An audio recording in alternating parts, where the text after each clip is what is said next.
This video is sponsored by Describe. How do you introduce an iconic villain from the history of the hobby to a new audience, and sell them on just what a big deal this enemy is supposed to be?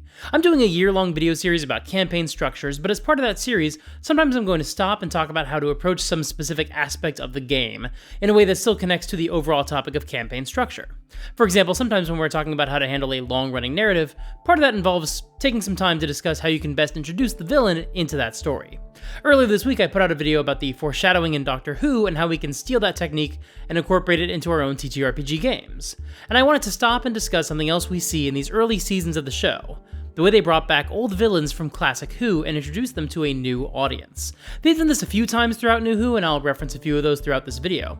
But probably the best example is still the first time the show brought back a classic monster and made them truly frightening for a new audience. In episode 1, when the Doctor and Rose face the Autons.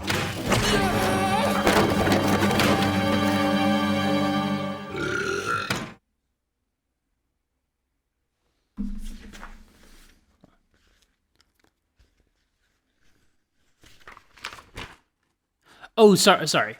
I guess I meant the second time they brought back a classic monster. Episode 6, when the Doctor faced off with the Dalek.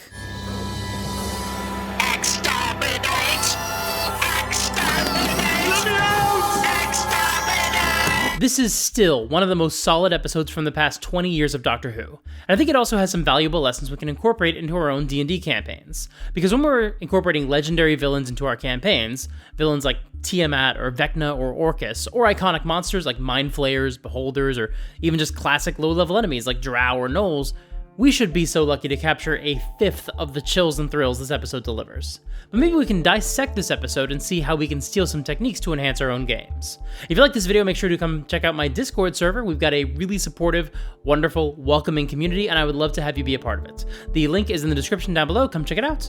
Now on with the show. First, let's figure out exactly why we're doing this, because if we can get on the same page about the why, it will help us figure out the how. Why incorporate classic villains into your games and stories, and why focus so much on hyping them up with a lot of fanfare?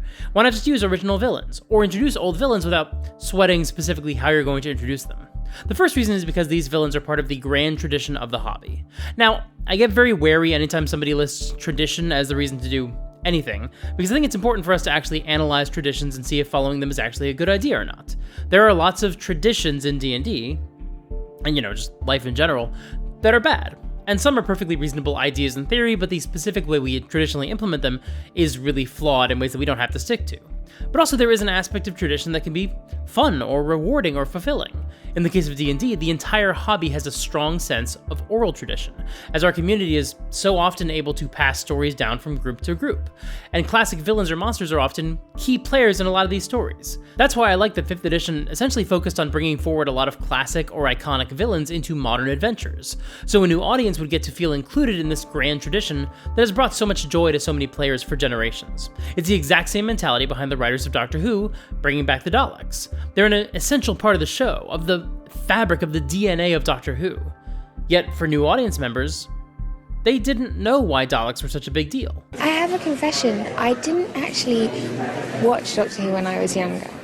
And I find it quite hard to believe that Daleks were really that scary. However, when I meet people, the first thing they say is, A, they hid behind the sofa when the Dalek came on, and B, the music really freaked them out as well. Well, I didn't really feel I was a true Doctor until I worked with the Daleks. I've got a Dalek in my hall, I am proud to say it, and you get kids like a Christmas carol singing, and over the past few years, like doing trick or treat, come around, and they were starting to say, for the first time over about 10 years, they started to say, what's that? And they didn't know what it was, and it just made me sad. I just think, oh, there's a whole generation growing up that doesn't know that that's a Dalek, and the one clever kid at the back will go, that's a Dalek. I think, oh, you're good. But it was fading slightly, as things do, and I love the fact that we're back. Of course, it's not enough to just bring back a classic villain if they're not actually that interesting or effective. Thankfully, the Daleks are really strong villains, and this is the second reason to dust off classic monsters and enemies and fold them into your games. Because a lot of iconic villains became that way for a reason. They're just really solid characters. Now, this doesn't always mean that every character is always executed perfectly. Like I said, a lot of classic villains and monsters have come back as primary antagonists of a lot of 5th edition's published adventures, but those adventures are definitely not all created equal. It's just like with Doctor Who. Sometimes the Daleks come back and you get this episode, Dalek. And sometimes you get Daleks in Manhattan. So as game masters running D&D games, sometimes we have to do a little bit of digging to figure out what made these monsters the big, scary, pants-filling foes they're meant to be. I think we've all had that experience at some point or another. Somebody talks about some classic villain, and you just cock your head because you haven't had the same exposure to them as they have. So based on what you know about the villain, you just go, really? Apocalypse?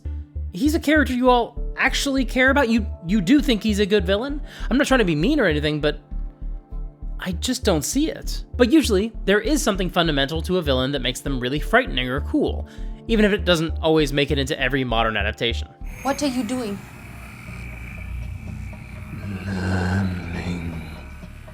Of course, one of the reasons classic monsters work so well is that they draw on classic concepts, usually cultural fears or anxieties. This is just true about horror in general. Vampires, werewolves, and zombies are all monsters about the horror of indoctrination and of being transformed in some way. And they also each play on other concepts as well. A predator targeting vulnerable people, losing control over yourself, becoming part of a mindless horde. These are adaptable ideas that can be expressed in a lot of different ways, and not everyone is going to interpret these monsters the same ways. But there's clearly some nugget to this concept that is still fundamentally compelling. The same goes for D&D's classic villains. I made a video a couple of years ago about the best villains in D&D and how a lot of them essentially act as ultimate avatars of these enemies from the monster manual. Strahd is the most vampire-y vampire a vampire can be. He draws on all of the tropes and themes, and so he essentially represents the ultimate abuser and gaslighter.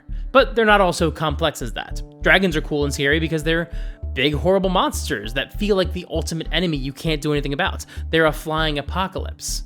And so Tiamat, the Dragon Queen, works as an antagonist because she's the ultimate dragon. Vecna and Acererak are classic archetypal liches, and the lich is just an evil undead wizard. And undead are cool and spooky, and we know that wizards would be pretty dangerous if their magic fell into the wrong hands, so that combination has always been a compelling fear for an enemy to represent. There's a reason undead wizards are so common in fantasy, in everything from The Lord of the Rings to The Black Cauldron to Harry Potter. And we can shine this same light on the villains in Doctor Who and see that they represent some really cool ideas. The Cybermen are another example of indoctrination. They're basically zombies, but combined with the fear of technology going too far and removing our humanity. The Master is just Moriarty from Sherlock Holmes. What if someone was as smart as the good guy but used his powers for evil? Davros is basically Victor Frankenstein. Zygons are shapeshifters, and every evil shapeshifter story is just about infiltration and betrayal. And the Daleks, well, they're space Nazis. Are they based on the Nazis? Yeah. Oh. Their creator said they were kind of the alien equivalent of Nazis. That they would just keep coming. You know, if you defeated one Dalek, there'd always be another Dalek behind it to take its place. The conveyor belt was always moving. I was watching, films of World War I, and suddenly they bring in the tanks.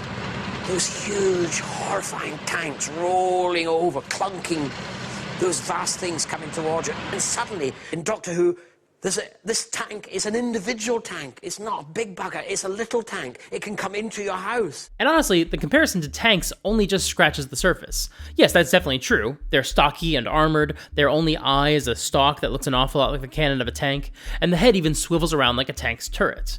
But they don't just represent tanks or an endless horde of enemies. They specifically represent Nazis, and we can hear that from their iconic catchphrase, exterminate. The Daleks were radicalized, literally, by just finding out that other people exist in the universe. As soon as they discovered there was life on other worlds, they had to go out and destroy that life because they believe themselves to be the superior beings, and they can't allow any inferior creatures to survive.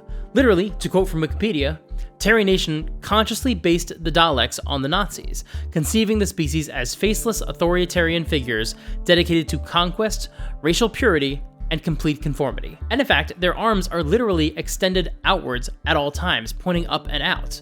Their arms are locked in permanent Nazi salutes. I mean, if somebody is obsessed with racial purity and they're doing multiple Sig Heils, it's okay to compare somebody to a Nazi. Sorry, cheap shot, I couldn't resist considering the subject matter. You know I had to bring up the elephant in the room if we're talking about Nazis. But I know some of you hate it when I talk about politics on my D&D channel, and I like you, I think you're neat, I don't want to upset you. So I promise, no more politics in this video. So now that we've figured out why Daleks work, let's see how this episode conveys everything that makes a Dalek scary to a brand new audience. As a little refresher, this episode opens with the Doctor following a distress signal into a private museum of alien junk. And this is kind of a minor thing, but he sees the head of a Cyberman on display and comments about how it used to be this ultra-powerful enemy, but now it's just an artifact. And this is such a smart way for the writers to say, hey, the Doctor fought some old monsters on Classic Who. We are incorporating some of them into this episode. If you see a monster and the Doctor recognizes it from the old days, that is probably a reference. It turns out this collection is owned by Henry Van Staten, a billionaire who literally owns the internet. Don't be stupid, no one owns the internet. And let's just keep the whole world thinking that way, right, kids? We're sure about no more politics in this video? Nope? Okay, no politics. Not going to make any comparisons to the collection of real-world billionaires who own the majority of the internet today. So the Doctor goes into the vault and meets this alien creature, Van Staten's only living specimen, and it turns out to be a Dalek. But for a new audience member, what does that actually mean? Well, the first thing that happens is that this creature recognizes the Doctor, so already we know that we're dealing with something from Classic Who. And then it shouts, exterminate, so we've got our catchphrase right up top. But then we get this incredible scene where the Doctor and the Dalek just face off verbally, and we discover just how deep this hatred goes between them. If you can't kill, then what are you good for, Dalek? What's the point of you? And this is the first trick we're going to pull in adapting this approach into our own games. We're going to treat the Doctor like an NPC. That's kind of a strange move considering how vital he is to the show. Normally I would not frame one of these lessons that way. Although I do believe the Doctor is an NPC in the official Doctor Who role-playing game. If I'm not mistaken, players don't play the Doctor themselves, they just play companions. But that is not why I'm choosing to approach this episode that way. No, the reason I'm framing the episode this way is because it means one of the NPCs the party likes has some personal experience with the enemy. He hasn't just heard of them, he's fought them himself. He's lost people in wars with them, if we're using this analogy with this Doctor. This is more effective than just having an NPC who has just heard of an enemy, because the Doctor is frightened. He's terrified in a way that we've never seen from him before. We saw this same thing come up in Critical Role during the Vox Machina campaign. After the Chroma Conclave attacked, the party told Allura and Lady Kima about it, and in both of those scenes, Allura and Kima were frozen with fear when they realized Thordak, the Red Dragon, had returned, because they dealt with him before and they'd lost several party members in battle with him. Now, with classic monsters in D&D, this can be tricky to pull off. We don't want to undersell mind flayers by having the local wizard talk about how he's fought them himself and how nasty they are to fight, because then the players will either pump him for information about the enemy's weaknesses, or just try to recruit him to come on the mission with them. And God, can you even imagine going to the local priest to ask about rumors about the Demogorgon or ancient lore, and she says, oh yeah, I fought him once, he's a rough customer.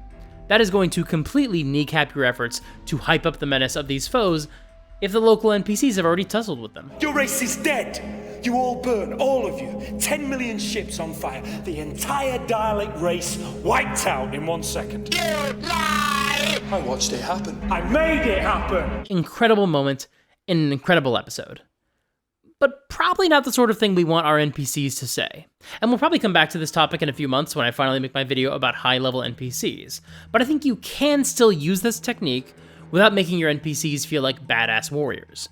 All you need to do is clarify that they didn't fight any of these enemies. They were part of a group that was attacked, and they ran and barely got away, and maybe a lot of other people didn't. 5 years ago, I was escorting a nuclear engineer out of Iran. Somebody shot out my tires near Odessa. We lost control, went straight over a cliff. I pulled us out, but the Winter Soldier was there. I was covering my engineer, so he shot him straight through me. Again, looking at Critical Role, we saw this same technique used when Lady Kima talked about fighting mind flayers. Sure, she's a badass warrior, but she still tries to impress upon the party just how frightening and formidable mind flayers can be. It doesn't matter how badass you are. If you couldn't save everyone, then that helps sell the menace of these monsters. And what of the Time Lords?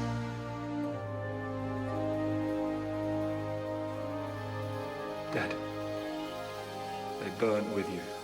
And for the larger, world-ending threats, you don't have to have had these NPCs actually cross paths with these walking apocalyptic nightmares. But they could have had to deal with cultists of that demon lord or dragon or archlich or whatever. That's what cults are for in D&D. The members are unrepentantly evil humanoids who are specifically low-ranking members of the hierarchy of whatever evil organization you want to include. They can represent their leader's will by going out and doing evil rituals and stuff, but your players can also kill them, and it doesn't feel like that undersells the ultimate threat of this faction, or its leader. In the real world, I have a lot more pity for cult members. They've essentially been duped through a lot of sophisticated means of manipulation into believing something that is actively harmful to them, and trying to deprogram them is an incredibly challenging process because they've been conditioned to reject any efforts you make to try to break through to them with appeals to logic or morality. But this is D&D, baby! The members of a death cult can be unrepentantly evil, and you can feel good for murdering them and not think twice about it. Although, that point about denying logic is actually a good one, because with D&D players, they might not really get what a big deal the villain is, especially if they only hear about it through exposition. Sure, the technique I just discussed should help you make the exposition more compelling, but a lot of people still just won't get it. For example, after the Doctor meets the Dalek, he goes and talks to Henry Van Staten and his staff and explains that Daleks are bad and not to be underestimated, that they were genetically engineered to have no emotions besides hate. But Van Staten doesn't take the Doctor's warnings seriously, because he just assumes he can handle anything the Dalek throws at them. Listen to me. That thing downstairs is gonna kill every last one of us. Nothing can escape the cage. And this is extremely important to discuss when we're comparing this episode to D&D. Because in my experience, it's really hard to get our players to listen to warnings as well. And it's for exactly the same reason. The players don't have enough context to feel the tension. They can't imagine how they might face something that they can't defeat. So just like the Doctor, a lot of NPCs throughout history have tried to warn the players about the dangers of one monster or another. And just like with Van Staten, a lot of players have ignored these warnings and underestimated iconic, dangerous monsters until it was too late. Now, this is absolutely not universal. It depends on your players and on their group dynamic. I've run games for groups that take every threat of danger super seriously and turned around and ran from every monster I meant for them to fight. But I've also run for groups that just cannot be convinced that there's any threats they can't handle. I've been members of those groups. I've been in TPKs in those groups. And sometimes a monster is especially easy to underestimate. Take, for example, the Daleks. They look like giant pepper pots. How are we supposed to take that seriously? What sort of exposition could you ever deliver to make your audience afraid of them? Sure, we've got that incredible scene between the Doctor and the Dalek, but that Dalek was powerless. As we saw from Van Staten's reaction, it wasn't enough to make it clear to everyone that the Daleks are a genuine threat. One of their arms is literally just a plunger. How is that supposed to be scary? But of course, what is the #1 rule of writing? Show, don't tell. It's not enough to just tell the players that a monster is dangerous. They kind of need to see it. What you gonna do? Sucker me to death. The Dalek gets loose and begins going on a rampage through the compound, and every question about how capable these creatures could actually be gets answered with a brutal lesson in just how dangerous the Dalek is and how terrible it is to underestimate them. I've sealed the compartment. It can't get out. That lock's got 1 billion combinations. The Dalek's a genius. It can calculate 1,000 billion combinations in 1 second flat.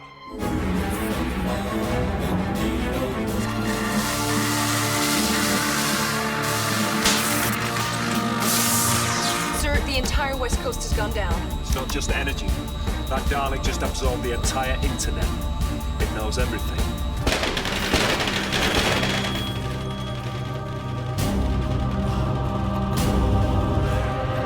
Great big alien death machine, defeated by a flight of stairs. Elevate!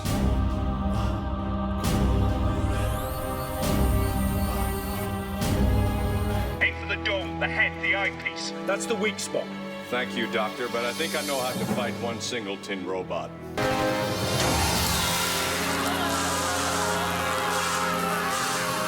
The Dalek kills so many people. And these victims are not pushovers. They're squads of well-trained private mercenaries, the finest security money can buy. Literally. And that's important to point out because having your monster wipe out capable warriors helps to demonstrate their power. That's the entire premise behind Predator and Aliens. The soldiers in those movies are not helpless or clueless, they're powerful badasses. But that's not enough to protect them from this monster. Now, you don't actually need to present a scene where your monster goes on a warpath. That's not the only way to make sure your players understand the gravity of the situation. Or the mavity of the... No, I can't. I hate that joke so much. The gravity of the situation is fine. But I do think you should show them something, if possible. It's so much more effective if the first time your players hear about an enemy, it's through a scene that actually contextualizes how dangerous they are. For example, in Critical Role's first story arc, the party was moving through the Underdark and they found some bodies with holes bored into their skulls. They're empty skulls. But most of the group consisted of new players, so they didn't know what they were dealing with. And so Scanlan snuck into the enemy camp, and he got to see this incredibly cinematic scene where a robed figure was able to take control of a dwarf's mind and float over to him and devour his brain. And as he did so, his hood fell back and the party got to see a mind flayer for the first time in all its glory. I actually made a whole video about that episode, and we talked about some of the reasons why that scene works so well. Go check it out in the corner. But also, you could introduce your monster by having them just be incredibly powerful in battle. That's more or less how Matt Mercer introduced the Chroma Conclave into the Vox Machina campaign, but it doesn't even have to be some giant world-ending threat. Google Tucker's Kobolds to see how one game master was able to use what was there on the page for the kobolds and turn them into an incredibly devastating threat that haunted his players' nightmares. Now, this can be tricky to balance. I'm definitely of the opinion that you should offer some foreshadowing for your monsters so the players never enter a situation completely blind. But there are ways to frame some of these scenes so that you're not really expecting to kill the players, you're just putting on a show. We saw that with Matt Mercer's introductions for the Mind Flayers and the Chroma Conclave. Or take the published adventure Tyranny of Dragons. The first time the party encounters a dragon is more like an obstacle to deal with and not a dragon the party is capable of slaying at their low level. In Curse of Strahd, the GM is encouraged to bring Strahd into the campaign early before the players can actually defeat him, and just have him toy with the heroes so they can learn to be afraid of him. These are all basically variations on this technique. Maybe you start off with some rumors or clues to the threat the players might face, or maybe even an incredible dialogue scene, although that's a lot harder to pull off in an RPG. And honestly, I'm almost certainly going to make another video about the many ways you can foreshadow villains and monsters before your party actually encounters them in combat, because that is a whole other topic. But once you've done your foreshadowing, it might be time to actually hit them with the devastating, intense description of how powerful these monsters are by showing them actually killing someone. Don't have them just wipe out the party with no warning, but you can still take the monster for a spin so the players can see how deadly they are. You can even have other NPCs specifically underestimate the monster, like Van Statten does, and then use those NPCs as cannon fodder when the monster gets loose. Honestly, when you think about this technique, you'll start noticing it in fiction everywhere. In Die Hard, the bad guys shoot the security guard the moment they walk in the room to make it clear just how ruthless they are. In the Spider-Man films, the bad guys often have a first victim we see them kill, so we know they're brutal murderers and we understand the stakes before our hero ever crosses paths with them. In the movie Jaws, hell, half of that entire movie is just this technique, just showing the monster chewing up swimmers until it's finally time for our heroes to face it. And talking about NPCs underestimating the monster, whoo boy, does Jaws have a lot of examples of that. Even on Doctor Who, the Cybermen made their grand debut at a party where the Doctor can't stop them from killing the president, because that episode takes place in an alternate universe where the UK has a president instead of a prime minister. It's not a world where the American president conquered the UK. Although I guess, stay tuned, it doesn't seem like we're far away from trying that, since apparently we're just trying to claim a bunch of land again? Jesus Christ, what a shit show. Did you know that the current administration doesn't just want to make Canada the 51st state, but they also want to buy or conquer Greenland, and according to one actual bill introduced in Congress, we should also rename it to Red, White, and Blue Land?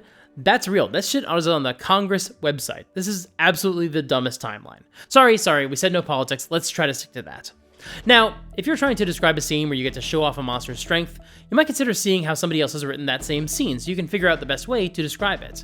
In fact, it would be awesome if somebody else had already written a scene where the monster displays its devastating power so you can just read that scene aloud at the table. And thankfully, we can find these kinds of scenes by using today's sponsor, Describe. Describe is a fantastic service that gives you tens of thousands of scenes that you can read aloud at the table. They've got scenes for magic items, locations, other planes of existence, NPCs, and of course, monsters. If you want to read an epic description of a dragon, you can just search dragon and get a bunch of results. And the same goes for lots of monsters. For example, you can type in Mind Flayer and get this description. You see before you a horror made flesh, humanoid with slick mottled skin the color of a bruise, and in place of a mouth, a cluster of tentacles writhe. Draped in dark robes, stitched of some strange leather, the creature seems to float rather than walk. As their gaze falls upon you, the pain in your head nearly blinds you. And they've got scenes for beholders, for drow, for liches and draco-liches, for demon lords. And if you want to describe the lair of one of these monsters, well, they've got those too. For example, this is a map of a dungeon that can serve as the lair of a demon lord. And in fact, each room on the map has a description attached to it, so you can just read the description of each room off to your players as soon as they walk into each new region of the map. And for someone like me who really struggles with white room syndrome at the table, this feature honestly helps me a lot when I'm running my games. And if you visit describe.com/supergeek and use the promo code SUPERGEEK at checkout, you can save 10% off of your first subscription payment. Once again, that's dscryb.com/supergeek and use the promo code SUPERGEEK. Thank you so much to Describe for sponsoring this video. So once your monster has flexed its powers and demonstrated just how dangerous it can be, this is the perfect time to deliver a bit more exposition. because now your players have the context they need to appreciate just how powerful the threat is that they're about to face. Now they're actually listening. What's the nearest town? Salt Lake City. Population? 1 million. All dead. If the Dalek gets out, it'll murder every living creature. That's all it needs. But why would it do that? Because it honestly believes they should die. Human beings are different, and anything different is wrong. It's the ultimate in racial cleansing. And you, Van Statten, you've let it loose! Before, when the Doctor tried to explain how dangerous a Dalek was and how unreasonable they are, Van Statten wasn't really listening. But now he's still obstinate and defensive and just kind of useless, but at the very least, he isn't completely ignoring the Doctor's warnings anymore. After the Chroma Conclave attack, the party regrouped at their keep at the beginning of the next episode, and eventually Allura teleported there to figure out what went wrong. And as I said earlier, when she found out Thordak was back, she was properly shook. And then she gave the party some exposition about her old adventuring party, and how they once fought Thordak and sealed him away in the fireplane. After the party saw the Mind Flayer eat some fool's brain, they wound up meeting an exiled Mind Flayer named Clarota, and in the next episode, he gave them a bunch of exposition about what the Mind Flayers were doing, and how they had been conquered. And sure, Matt apparently didn't really expect them to team up with Clarota, but whether improvised or not, that order of events still fits the same pattern. That's why it's so useful to talk about these storytelling tropes and techniques, so we can begin to internalize them and make it easier to deploy them, not just in the scenes we carefully plan out, but also in the scenes that we wind up having to improvise entirely because our players made a wildly unexpected choice. Of course, there's a big downside to having NPCs underestimate a threat. It makes them seem really, really stupid. Everybody justifiably hates the mayor from Jaws because he didn't really take the threat of the shark seriously enough, and people died because of it.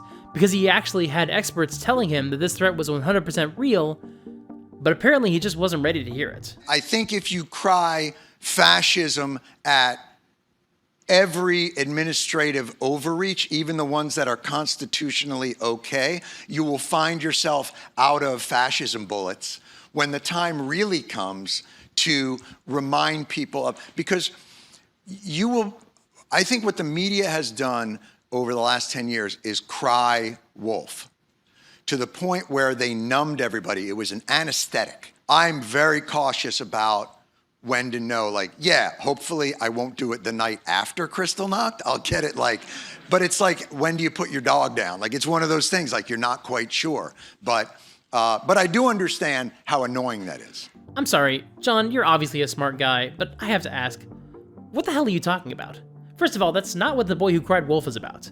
In that story, the reason the boy cries wolf over and over is because he thinks it's funny. He's trolling the other villagers. That story is about a prank gone wrong. It's not about a boy being just an alarmist. You're thinking of Chicken Little.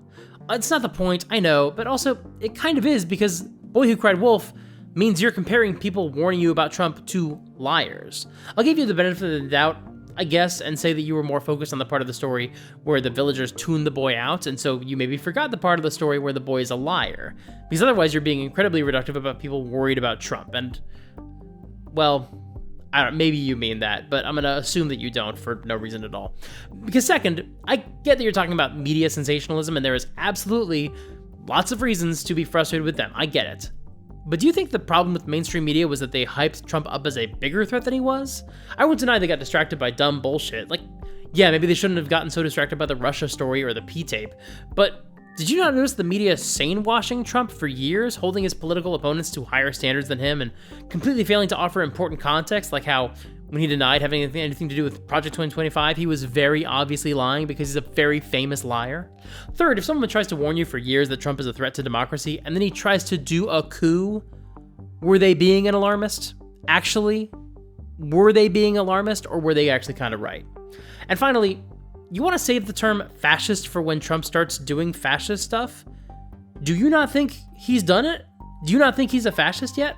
Seriously, you want to wait until what, John? Until he starts talking like Hitler and says he admires things about Hitler, and he starts talking about shipping off his political enemies to other countries, and he starts literally shipping immigrants off to a site famous for doing torture, and his allies start doing Roman salutes? Because I'm afraid we've already crossed that Rubicon, John. You sound like the mayor from Jaws, John. But sorry, I'm talking about politics again. I'm on my D&D channel. Politics? In my Doctor Who episode? Doctor Who isn't political. Sorry. Again. Now let's get back to the story about the evil billionaire who owns the internet and his close ties with a space Nazi who almost destroys the world until he was defeated by a homeless veteran and a millennial. Now here's the last point I want to make about this type of exposition in our D&D games. This format we're discussing, where the players underestimate the monster and then they find out how powerful it is and then someone tells them everything they need to know about how the monster works and what they want. This format works best if NPCs deliver the exposition. But what about the players? Can they know about the monsters? This is actually kind of the major obstacle to overcome when we want to hype up a monster for our players. Because in my experience, whenever the players see a classic monster but they personally don't know what it is, they want to roll to see if their character would know about it. After all, they're new to the game, but their character has lived in this world their entire lives. Wouldn't they know about these famous, iconic monsters? And with some of these monsters, it might actually seem really bizarre to you or to them that a player character wouldn't at least know something about them. Amy, tell him. Tell him what? About the Daleks. What would I know about the Daleks? Everything. They invaded your world, remember? Planets in the sky. You don't forget that. Amy, tell me you remember the Daleks. No, sorry. That's not possible. Now, I think it's actually okay for players who already do know about these monsters to be able to identify them. Again, we saw this happen a few times in the Underdark arc in Critical Role. Liam had some memory of mind flayers from when he played as a kid, and so when he started recognizing the clues, like bodies with empty skulls, he worked that knowledge into his character and he told the other players about it. When they discovered that a beholder was the big bad for that arc, Liam, Marisha, Taliesin, and Orion all recognized it, and so they started telling the other players about what a beholder is and what it's capable of. And I've talked about this on the channel before, but I don't think it's the end of the world if you let your players fold in their own knowledge into their characters. At a certain point, it just kind of becomes inevitable that your players will have faced a certain monster before, or may have even run their own games as the Dungeon Master, and know a little bit about that monster from there, so asking them to pretend they've never heard of trolls or purple worms is maybe a bit unrealistic. This doesn't mean that they're allowed to flip through the monster manual during your game and reference it for tips and tricks the way they would if they were running their own game, but unless your players are fully on board with playing someone completely clueless, like Matt Mercer in Exandria Unlimited, then it's not the end of the world for them to play savvy characters in the game as well. In Jaws, Hooper and Quint know a ton about sharks, and so I think we can essentially imagine that they were just players who had faced this sort of monster before in previous games. Especially Quint, that is literally part of his backstory, and so they were leaning on some of that knowledge. What about new players? Because I think that's where we really run into this problem the most often. Because a lot of the time, when the players examine the bodies with the empty skulls, they'll say something like, "Can I make a roll and figure out what would have done this?" And so that's a question for you to ponder. Should the players be able to roll a die and just recognize a classic monster if it's new to them as a player? The Mind Flayer is maybe a bad example since so many new players are already familiar with that monster thanks to Baldur's Gate 3, but you get what I'm saying. It could be any kind of classic monster that you want to introduce into the game with a lot of fanfare. Maybe it's the Drow, or a Lich, or just a huge-ass dragon, or a specific individual villain like Lolth or Halaster Blackcloak. Should the players be able to roll to determine whether their characters have heard of these monsters? Is that satisfying for them? This is something that you'll ultimately have to determine for yourself, but here are my thoughts. I don't personally think it's at all dramatic to just tell your players about how dangerous and cool a certain monster or villain is. But I also completely understand the player's side of the argument. Wouldn't their characters know about some of these monsters? Especially really intelligent or well-read characters like wizards or bards, or characters whose backgrounds are specifically about hunting monsters like rangers or blood hunters. Like, can you imagine a version of The Witcher where Geralt can't recognize the monster he's hunting based on the clues it leaves behind?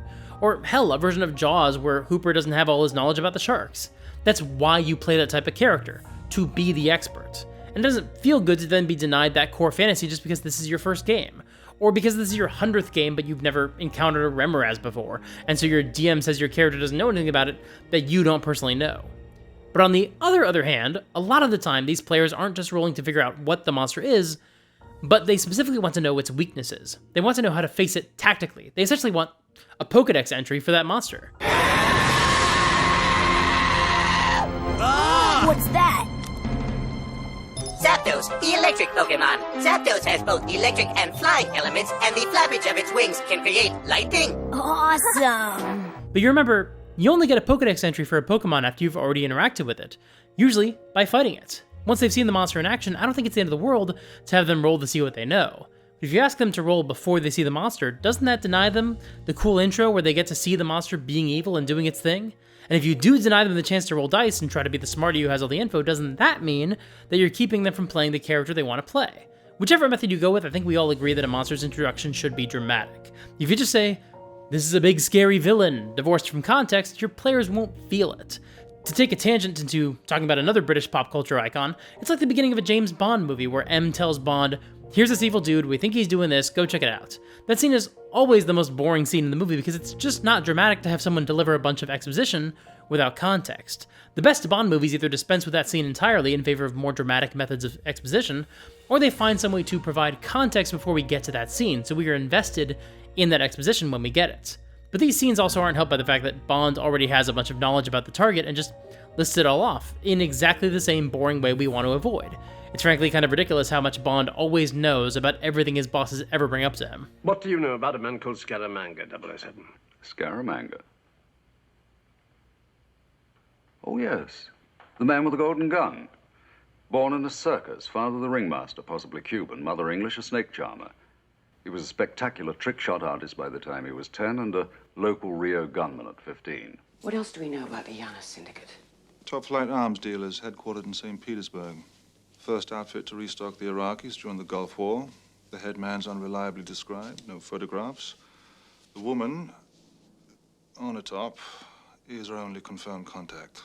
The KGB recruited him there and trained him in Europe, where he became an overworked, underpaid assassin. He went independent in the late 50s. Current price, $1 million a hit. Well, it looks like a Fabergé egg, sir. One of the jeweled eggs made by Carl Fabergé as an Easter gift for the Russian royal family. They're priceless and very rare. This one contains a model of the Imperial State Coach. Top marks, 007. Thank you, sir. No photograph on file, but he does have one distinguishing feature, however. A superfluous papilla. A what? A mammary gland. A third nipple, sir. All microchips were susceptible to damage from the intense magnetic pulse of a nuclear explosion. Magnetic pulse? Yes, Minister. One burst in outer space over the UK, and everything with a microchip in it, from, well, the modern toaster to the most sophisticated computers and our defense systems, would be rendered absolutely useless. He always uses a golden bullet, hence man with the golden gun. Present domicile unknown. I think that's all. Why, sir? And again, if that's the trope you want to explore, go for it. It has a place in narrative fiction. It's actually a handy way to bypass a lot of exposition and get right into the thrust of the story as quickly as possible. But it's a pretty far cry from this. How much do you know about fear? All there is. Not like this. Not like him. And you can use other methods, which like I said we'll talk about soon, to foreshadow your monster while still keeping them mysterious. And so that way, once the players do come face to face with the monster, you haven't robbed them of their gravitas. But now they don't eat coconut anymore. Now they only eat rat. I obviously can't play that whole scene, I'm already dealing with enough copyright right now as it is, but hopefully you get my meaning. Jumping back into Critical Role, Matt never asked his players to roll for knowledge about the Conclave. And sure, they would sometimes roll to see what they knew about dragons before a big fight with one, but by then they'd already seen Amon destroyed. They already had the context. Personally, I feel like the best method to introduce a monster is through just about any method besides a knowledge check. Have the cinematic moment where Matt reveals the Mind Flayer, and leading up to that moment, have the party discover some bodies and some other clues. Some players will work it out based on context and what they already know about the game, but some others will want to roll to figure out what this is. And personally, I recommend you hold back. Give them a clue or two, but don't tell them exactly what monster it is. Instead, do what you can to make it dramatic. And hell, even if you do just let them roll so they can find out exactly what monster they're going to face, at least make it a story, make it dynamic. You heard about a man who was traveling with his friends through the woods, but he got separated from his group and he was lost. It took him only 5 minutes to retrace his steps and find his party, but by the time he got back to them, somebody else had found them first. They were all dead with the same wounds in their skulls that you're finding right now, and leaning over one of them was a terrible creature with a pale, purple, bald, slimy head and tentacles where its mouth should be. And these tentacles were wrapped around the head of the last traveler, and the man watched as his friend's brain was literally devoured. The scholars have told stories of these creatures, you've read some of them. They even have a scientific name for them. The Illithid, ancient beings of vast intelligence and terrible ambition. But this story of the lost hiker has always stuck with you, and if you ever see one of these creatures face to face, the story of the lost hiker should remind you of the cruel nickname these creatures carry, the Mind Flayer. Okay, and now if they want to start asking what they know about the creatures and their history and their weaknesses, you can take it from there. But at least give them a bit of drama when they get their first taste of exposition. Make a meal out of it. And then do what you can to fast forward to the most dynamic way to see the monster in action. Because of the way this game works, a lot of monsters get reduced into understandable and quantifiable stat blocks. They literally fit in 2 boxes on a piece of paper. They have stats and weaknesses because that's how D&D works. That's how the world of D&D works. And it risks robbing some monsters of their power when they're no longer creatures of folklore, but creatures with a stat block. So as Dungeon Masters, our job is to make sure these villains and monsters are treated with the gravitas they deserve. We need to impart upon our audience just how deadly these enemies are. Help your players understand that, first and foremost, these classic enemies are dangerous. When we watch this episode, we just wish all the civilians and soldiers would listen to the Doctor and just understand the Dalek threat that he tried to explain to them. But players can often be the same way. It's hard to take a threat seriously if you haven't actually seen it in action. Because apparently you can't just tell someone that an enemy is dangerous. They won't take it seriously. So you have to show them. If you want to explain to someone that a villain is dangerous, we need to see them harming people. Sometimes I wish that wasn't the case. But apparently, it's true. And it's not until they see the monster in action that they are finally ready to listen. Condition red. I repeat, this is not a drill. Release me if you want to live.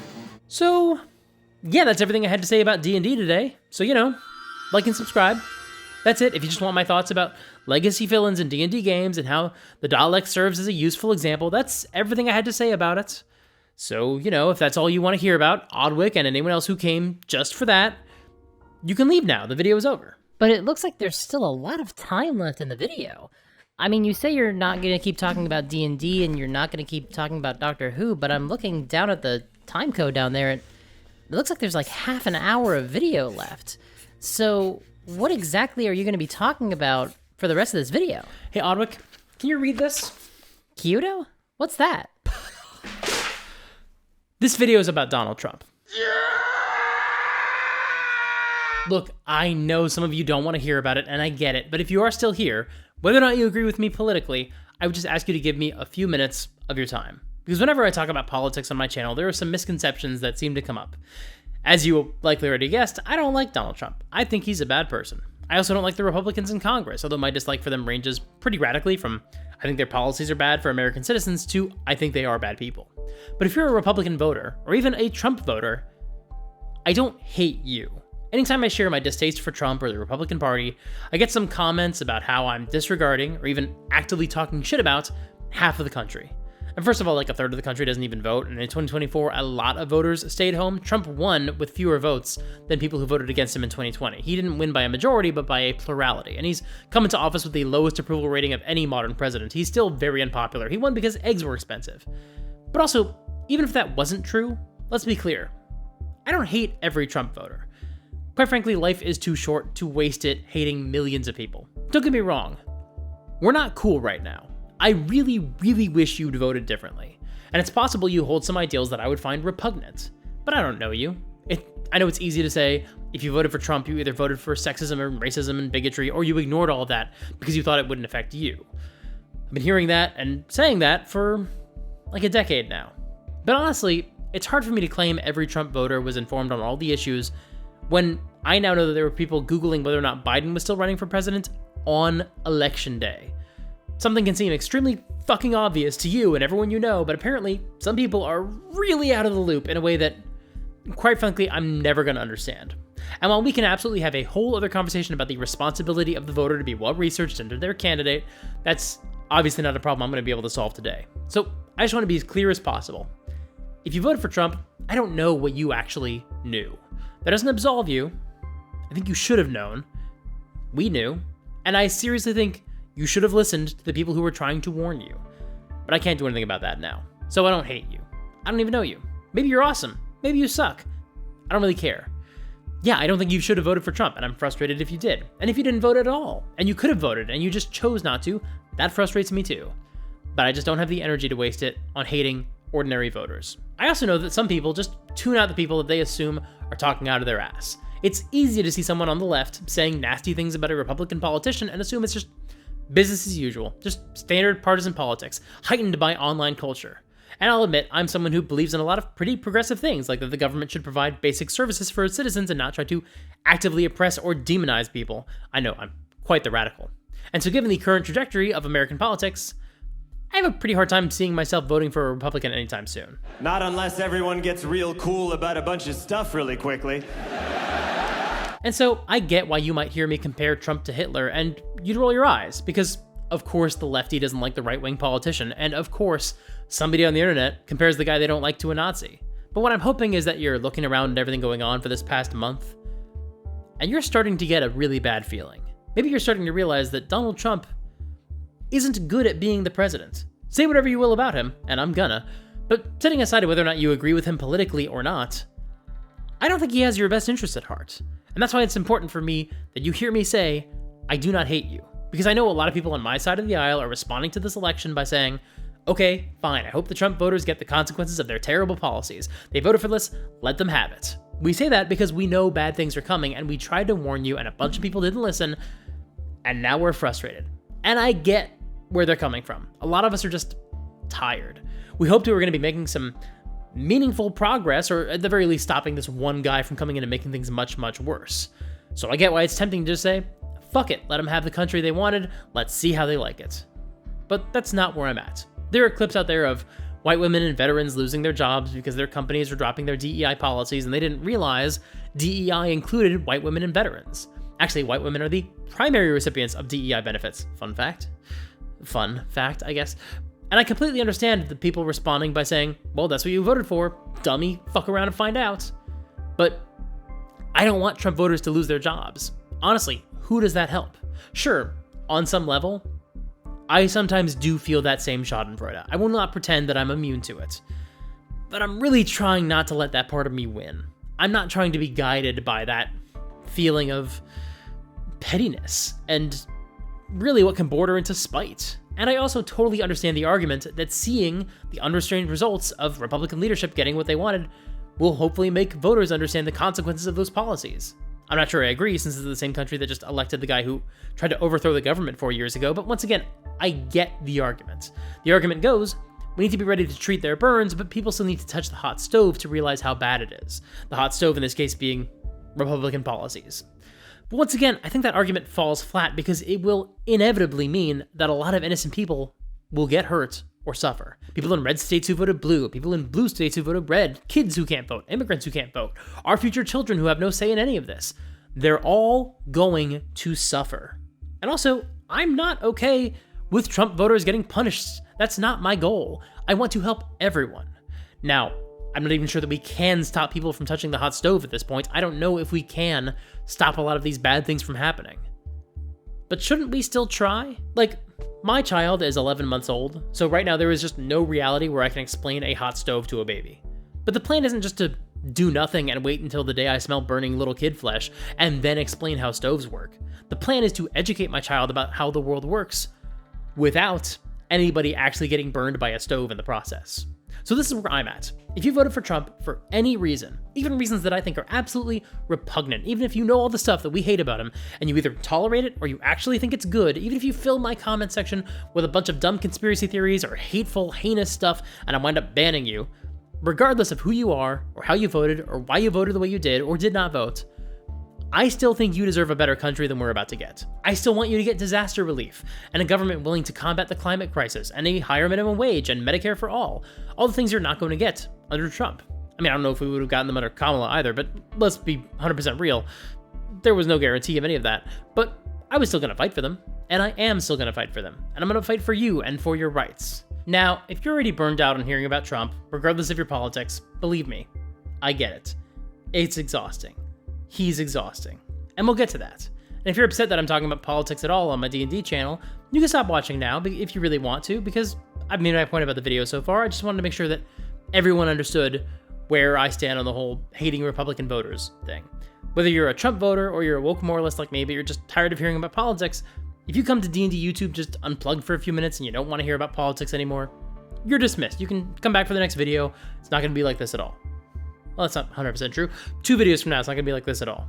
But if you're starting to realize that maybe things aren't going so well right now, I really hope you stick around. Because if you voted for Trump, I'm not interested in litigating what you knew and what you didn't know and when you knew it. But I will say, we knew this was coming. We saw this coming. And we said so. If we're using this episode as a metaphor, as I am, the Dalek is Donald Trump, and the people on the political left are the Doctor, trying to warn you about the obvious Nazi. And we were ignored. Not a perfect analogy, obviously. At least the Dalek got locked up in prison. But I want to focus on the fact that everyone seems to ignore the Doctor. Because that's genuinely what happened with Trump, too.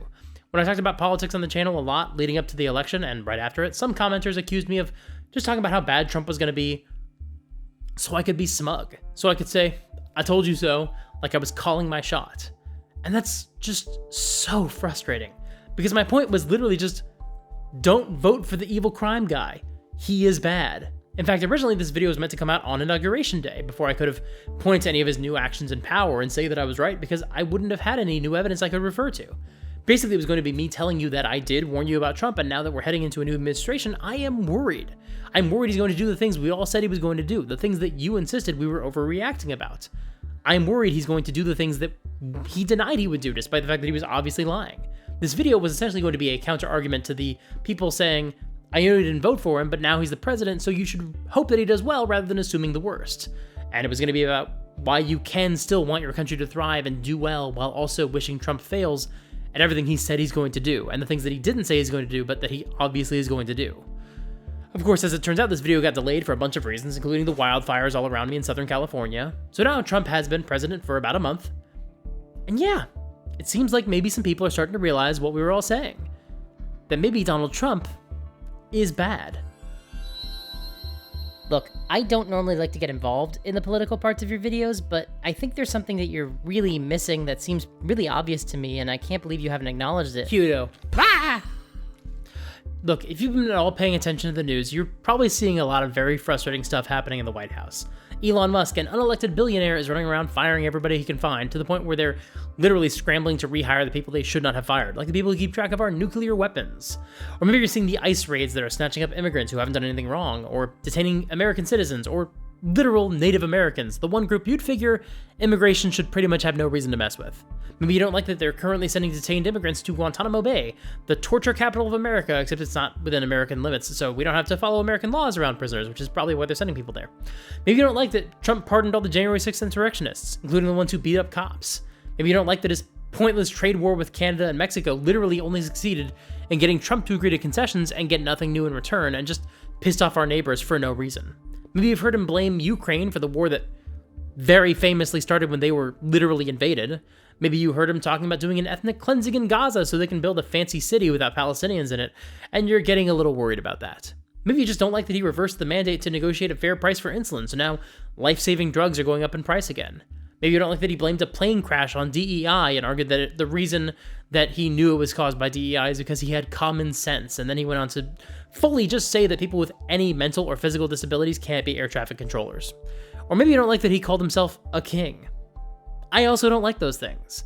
And there's more. There's so much more. I was really going to go into a lot of detail on all these things, but then Some More News made a great video that patiently and respectfully broke down a lot of ways that the new Trump administration's policies are going to be bad for literally everybody. I would definitely recommend you check it out. It is incredibly well made. And it also saved me a ton of time in this video, which, yes, believe it or not, was originally going to be a lot longer. However, I just want to point out, a lot of us did know this was coming.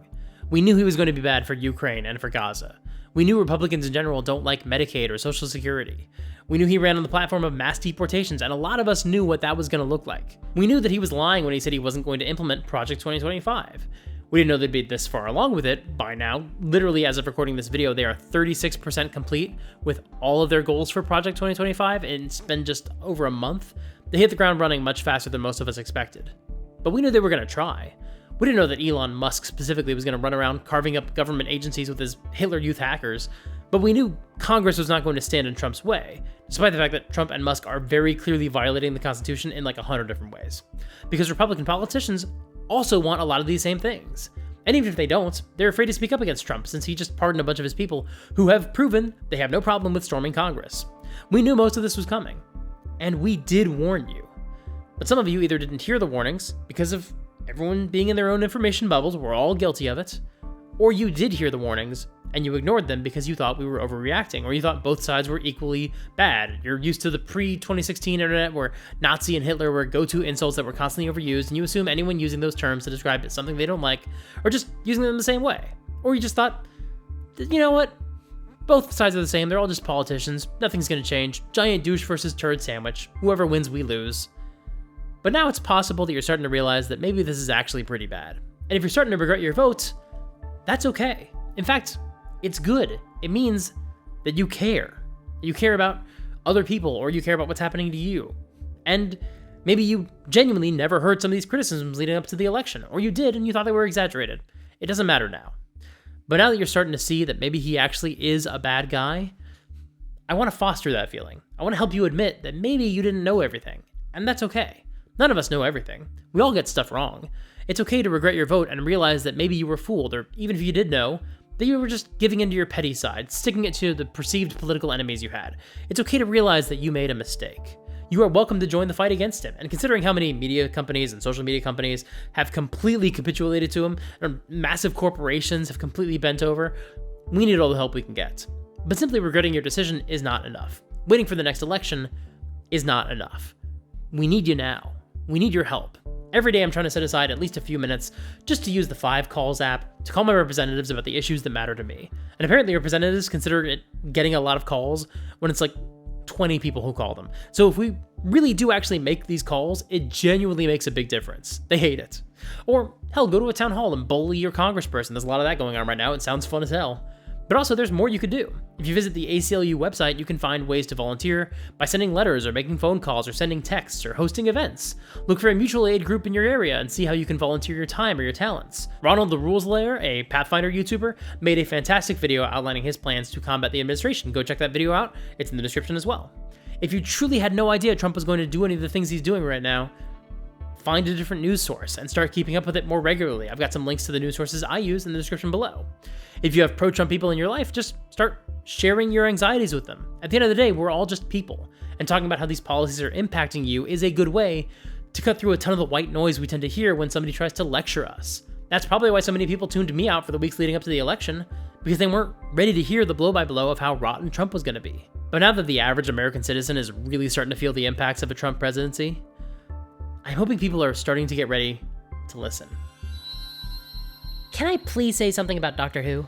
Odwick, that was obviously just a pretense. I was actually just wanting to talk about this subject and needed to find some way to justify it. That's all this was. But it does tie into this subject. It's about the episode, but it's also about Trump. I think you're forgetting that the whole episode is about the Doctor letting his hatred of the Dalek corrupt him and turn him into someone he doesn't want to be. We are the same. Maybe we are. I know what you deserve. Exterminate. Rid the universe of your filth.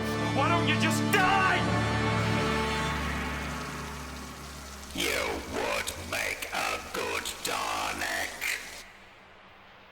That thing killed hundreds of people. It's not the one pointing the gun at me. Okay, that's a false equivalency.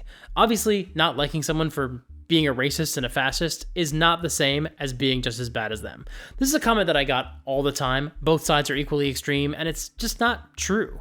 The far left wants to give everyone health care.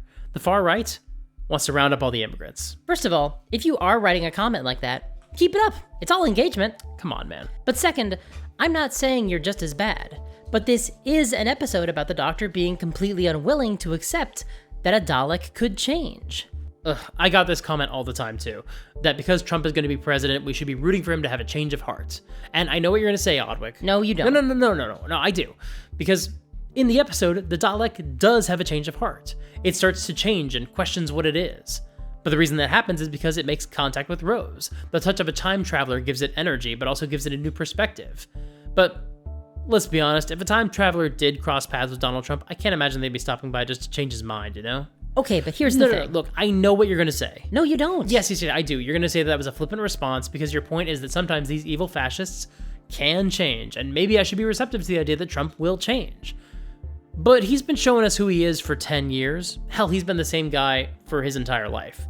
Remember, the Doctor isn't wrong about how evil the Dalek is. It still kills dozens of people. It only starts to question things at the end of the episode, and at that point it also knew it couldn't be redeemed. So it destroyed itself because it knew it had truly done evil things. So the idea that we should be rooting for Trump to do a good job requires us to ignore everything he's done up to this point in his entire life, and trust that he could change with no evidence and no prompting. If the Doctor had done that, it would have been insane. It's okay to assume somebody evil will keep being evil up until the point where they prove they're not. And once the Dalek realized it was changing and it couldn't keep going, it literally destroyed itself. Because sometimes when you do a lot of evil things, redemption is impossible. The Doctor doesn't forgive the Dalek. He just realizes he shouldn't kill it. So in this analogy, I guess the lesson is don't shoot Donald Trump? Oddwick, if you just wanted me to make sure that that's clear to my audience, okay, that's fair enough. Nobody should take this video out of context. I want to make sure the lesson is clear. So, fair enough. Hey, audience, don't murder the president. You could go to jail if you do, or you die, and I don't want that to happen to you. Remember, I like you. Yeah, but that wasn't my point either. Okay, Oddwick, then what? What is your point? What is the lesson that I should draw from this episode? It's not about how evil the Dalek is. It's not about whether the Doctor was right, or whether he was just insisting the Dalek was evil so he could be proven right versus trying to warn people earnestly. That's not my point. My point is, the hate overwhelmed him.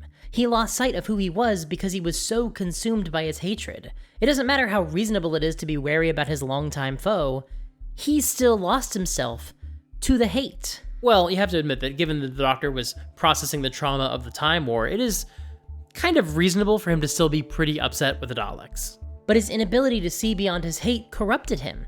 It took over his brain so he couldn't focus on anything else. Does that sound familiar? Oh god, this is a Trump derangement syndrome thing, isn't it? That expression has never made any sense to me. It just assumes that people who hate Trump just do so for no reason, not because he's an active threat to democracy who gets people killed. It's okay to be pretty frustrated about that. If you're at a wedding and somebody takes a shit on the wedding cake, you're gonna complain about it until that person gets thrown out. And whenever he shows up again or someone tries to invite him to another party, it's not crazy to say, hey, don't let that guy in. He took a shit on a wedding cake. We all saw it. Stop pretending it didn't happen. And when people don't believe you, or ignore you, or say that he's moved on, even though he clearly hasn't, it does make you feel like you're going crazy. But that's the point. They want to make you feel like you're deranged when you say the president is bad.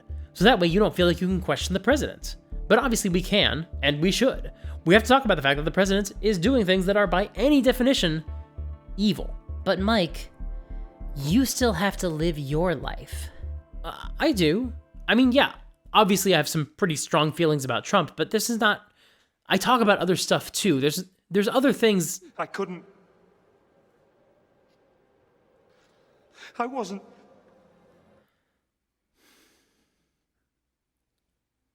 Okay. You've made your point. Look, in the lead up to the election, I talked about Trump a lot on this channel and how he was bad. My hope was that I could stop talking about him after the election because we would just not vote for him, and then we could move on with our lives. Obviously, the election didn't go the way that I hoped, but a lot of people insisted that I was obsessed with Trump and should drop the subject. And let's be clear, they were wrong. If their point was that I shouldn't talk about Trump on my channel, you can already tell that I disagree. But they were circling a reasonable point. Sort of like how a lot of Trump voters in 2016 were circling a valid point about how terrible establishment politicians were, but they were just wrong about how Trump was their real savior. Look, I'm still going to talk about Trump sometimes on this channel, and sometimes I'm going to try to rally some sort of collective action to fight against whatever shitty thing he just did, and other times I might just need to vent about his latest nonsense. But I can also appreciate that we can't just let him consume our every waking thought. I got a lot of shitty comments around Thanksgiving because I made a community post expressing solidarity with people who were having a hard holiday due to the election, among other things. And people basically insisted that I was obsessed with Trump and the election, and like, come on man, it's Thanksgiving. The traditions are literally food, football, parade, and arguing with your family about politics. They were wrong. I was not obsessed with Trump. But they could wind up being right. I spent that first week of November doom scrolling, practically constantly. And I don't want to live my life for the next 4 years the way I spent the first week of November. Even just making this video, I had to stay plugged in so I could actually know my way around the topics I wanted to bring up. But then I pushed the video back, and then I did it again, and again, and again. I had to stay extra plugged in, and it sucked. But I also feel like I have to stay informed, quite frankly, because everything that's happening is horrifying, and we need to know about it. And yeah, this is how I've been feeling ever since the election. We need to stay informed, but we also need to take time to ourselves to unplug from the news. We need to find a balance. I found mine over just the past couple of weeks in just watching a few YouTube channels to get my news and stay up to date on current affairs, and then also making sure that I watch other YouTube videos that have nothing to do with current events, specifically so I don't fall into those political rabbit holes. Now, we're lucky. In this hobby, we have a built-in way to spend time just connecting with other human beings. That's the whole premise of our hobby, is just playing games with other people. But we need to do that as much as possible. FD Signifier also made a great video about how the Trump trolls thrive on negative videos like this, and it might be better for most of us to not make countless anti-Trump videos to starve them of attention. And I don't necessarily know if that's true, but for a lot of reasons, I don't plan to make a whole bunch of videos entirely about Musk or Trump. But consider this my attempt to reach out to any Trump voters who can be reached out to. How many of you are there? I don't know. Will you come around in time as things get worse? I don't know. But I did have to try. At least just once. But now that you've made this video, it's time to start treating yourself better. Go outside, touch some grass. I'm not trying to be patronizing, I literally mean take a walk. Go see a movie, get a haircut. And if you're looking for some way to reach out to people and build a community, maybe you should get on a live stream and just hang out with people. Unplug from social media for a while and play some video games on Twitch or something. You know what? That is honestly a good idea. There's a few games that I've been meaning to play. I want to play more Hades. I want to get back into those new Spider-Man games.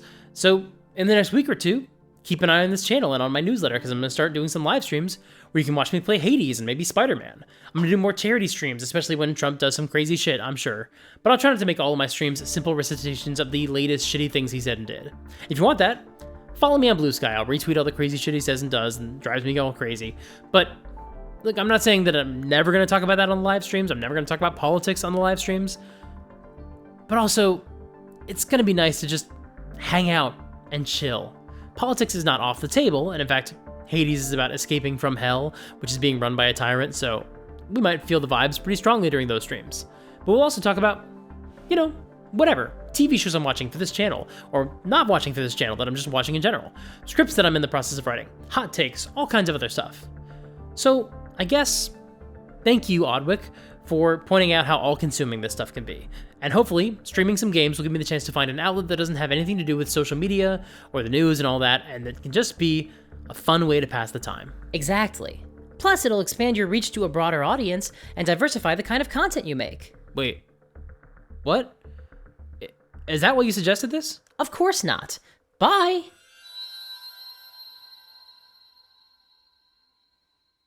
Did that little fucker just trick me into voluntarily adding more to my plate? Anyway, thanks for watching. This video was too long. You should not have watched the whole thing. If you did, leave me a comment and let me know your favorite flavor of ice cream. That way I'll know you watched all the way through. Click here to watch another video I made about a D&D character that I really want to play. That was a fun video to make, and it's also not as long as this one. Until next time, play fair and have fun.